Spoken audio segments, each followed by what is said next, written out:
Hello everyone, welcome to my channel. My name is Satyam. जैसा कि आज मैंने कोई मॉक पेपर तो नहीं दिया है, बट मैंने आज मैथमेटिक्स के शॉर्ट नोट्स को रिवाइज़ किया था। तो उसको रिवीजन करने के बाद मैंने मैथ का एक टेस्ट दिया था, जो कि मैंने एग्ज़ाम कॉल पर दिया था। तो मैं आपको पहले उसका स्कोर दिखाई देता हूँ। तो ये रहा, जिसमें मेरे 75 नंबर आए थे आउट ऑफ 100। ये जो पेपर था इसमें जे मेंस 2020 का था, जिसमें मैंने सिर्फ मैथमेटिक्स को ही अटैम्प्ट किया था। तो उसमें मेरे 75 आउट ऑफ 100 आए थे, जिसमें मैंने 19 क्वेश्चंस करेक्ट किए थे, 1 question wrong and 5 questions unattempted. जिसमें मैंने टाइम दिया था लगभग 1.5 घंटे। मेरी एक्यूरेसी जो थी 95% थी, और इसमें जो क्वेश्चंस थे वो लगभग इजी टू मॉडरेट लेवल के ही थे। टफ क्वेश्चंस 2 ही 3 थे, तो मैंने उनको स्किप भी कर दिया था।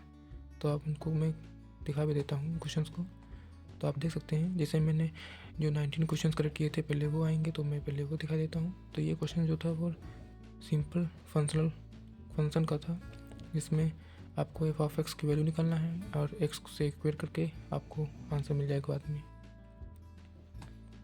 फिर उसके बाद इसमें आपको इंटरसेप्ट दिए गए थे, स्ट्रेट लाइन आपको निकालनी थी, फिर उसके बाद इमेज निकाल लेनी थी। तो ये भी एक सिंपल क्वेश्चन था। इस क्वेश्चन में आपको ओरिजिन दिया गया, ओरिजिन मतलब फोकस था, और डायरेक्ट्रिक्स गिवन थी, तो आप वर्टेक्स निकाल सकते हो मिड पॉइंट फार्मूला से। तो ये भी एक सिंपल क्वेश्चन था। ये एरिया अंडर कर्व का क्वेश्चन था। इसमें आप x plus iota y put कर देते तो आंसर आ जाएगा इजीली। फिर इस क्वेश्चन में आपको थोड़ा सा सिंप्लीफाई करना पड़ेगा। आपको इसको साइन ए प्लस बी का फार्मूला बनाना पड़ेगा। मतलब 2 से मल्टीप्लाई कर दो, 2 से डिवाइड कर दो, तो उसके बाद साइन ए प्लस बी का फार्मूला बन जाएगा। उसके बाद सिंप्लीफाई करके आंसर आ जाएगा। और इसका एक दूसरा मेथड भी है कि आपको चारों ऑप्शन में से सबको डिफ्रेंशिएट करके चेक करना पड़ेगा कि कौन सा इसमें है। तो वो भी एक मेथड है कि आप डिफ्रेंशिएशन से भी कर सकते हैं इसको। फिर अगला क्वेश्चन है, ये सिंपल डिफरेंशियल का क्वेश्चन था, जिसमें आपको ग्राफ बना कर देखना था कि कौन सा मैक्सिमा है, कौन सा मिनिमा किस पॉइंट पर। तो आपको सस्पिशियस पॉइंट मिल जाएंगे, तो वहाँ से आप डिफरेंशियबिलिटी चेक कर सकते हैं। ये भी मैक्सिमा मिनिमा का क्वेश्चन था, जो कि सिंपल ही था ये भी। ये क्वेश्चन क्रेमर्स रूल का था, जो कि डिटर्मिनेंट में आप पढ़ते हैं। और ये क्वेश्चन वेक्टर का इजी क्वेश्चन था, जो कि डॉट प्रोडक्ट क्रॉस प्रोडक्ट पर बेस्ड था। और ये क्वेश्चन फंक्शनल इक्वेशन का था, जो कि फार्मूला इसका होता है F of X plus Y का। F of X into Y का फार्मूला जो होता है वो एफ एक्स बराबर ए की पावर के एक्स होता है। तो उससे आप सॉल्व कर सकते हैं, जीपी बनेगी, फिर सॉल्व करके आंसर आ जाएगा। ये पीएनसी का क्वेश्चन था, जो कि वॉवल्स नॉट टुगेदर, जो टाई मेथड या गैप मेथड जो होता है उससे आप कर सकते हैं। यह डोमेन सिंपल था इसमें।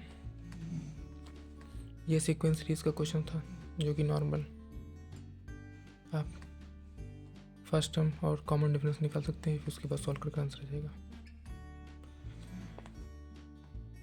ये क्वेश्चन सर्कम सर्कल का था, सिंपल था ये भी। ये लिमिट का क्वेश्चन डिफरेंशिएट करोगे 0 आ जाएगा, सिंपल था एकदम, 30 सेकंड लगे थे।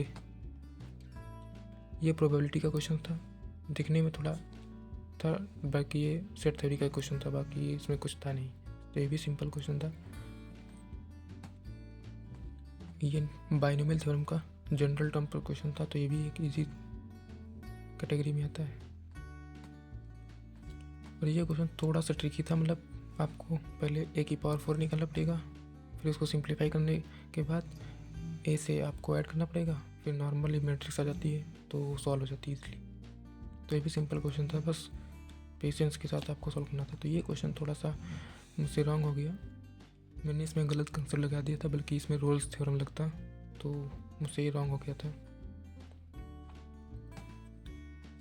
फिर ये क्वेश्चन था, ये दिखने में थोड़ा ट्रिकी था, बाकी ये क्वेश्चन होने वाला था। मतलब ये वो वाला क्वेश्चन है, जैसे ई की पावर एक्स में जो F x plus F dash x वाला होता ना, तो उसमें होता ना ई की पावर एक्स एफ एक्स। तो ये फार्मूला बेस्ड क्वेश्चन था, तो ये भी हो सकता था, बट मैंने इसको स्किप कर दिया था। ये क्वेश्चन थोड़ा सा अच्छा था, मैंने यह सही था, बट मैं लेमडा की वैल्यू नहीं निकाल पा रहा था, तो मुझे इसको भी छोड़ना पड़ा।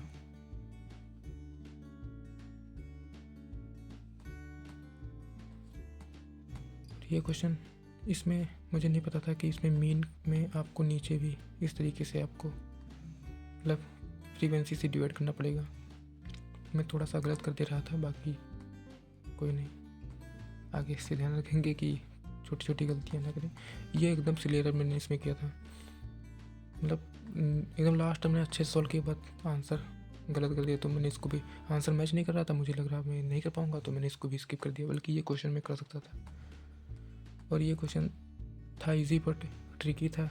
आपको इस ऑप्शन के अकॉर्डिंग आपको लाना था, तो ये थोड़ा ट्रिकी था, तो मैं नहीं ला पाया, तो छोड़ना पड़ा मुझे ये भी क्वेश्चन। तो बस इतना था। तो इसमें आप देख सकते थे कि जो मैंने सही क्वेश्चन किए थे वो एकदम ईजी क्वेश्चन थे, और जो मैंने अनअटेम्प्टेड किए उसमें 2-3 क्वेश्चन ही थोड़ा ट्रिकी थे, बाकी क्वेश्चन भी डुएबल थे। तो ये पेपर थोड़ा ईजियर साइड था। तो बस इतना ही। और मैंने जो आज टारगेट लिया था, तो मैं आपको दिखा सकता हूँ कि आज मैंने मैथमेटिक्स को रिवाइज़ करना था, तो मैंने रिवाइज़ कर लिया था मैथमेटिक्स को, और केमिस्ट्री के शॉर्ट नोट्स भी रिवाइज़ करने थे, तो इतना टाइम ही नहीं बचा, तो मैं इसको नहीं रिवाइज़ किया। फिर मैंने मैथमेटिक्स को टेस्ट दिया, फिर इसको एनालाइज़ किया। अब उसके बाद मुझे limit, MoD, area under curve और स्टैटिक्स के क्वेश्चंस रिवाइज़ करने हैं, तो वो भी मैं अब रिवाइज़ करके ही सोऊंगा। तो ठीक है, मिलते हैं अगले वीडियो में, तब तक के लिए धन्यवाद।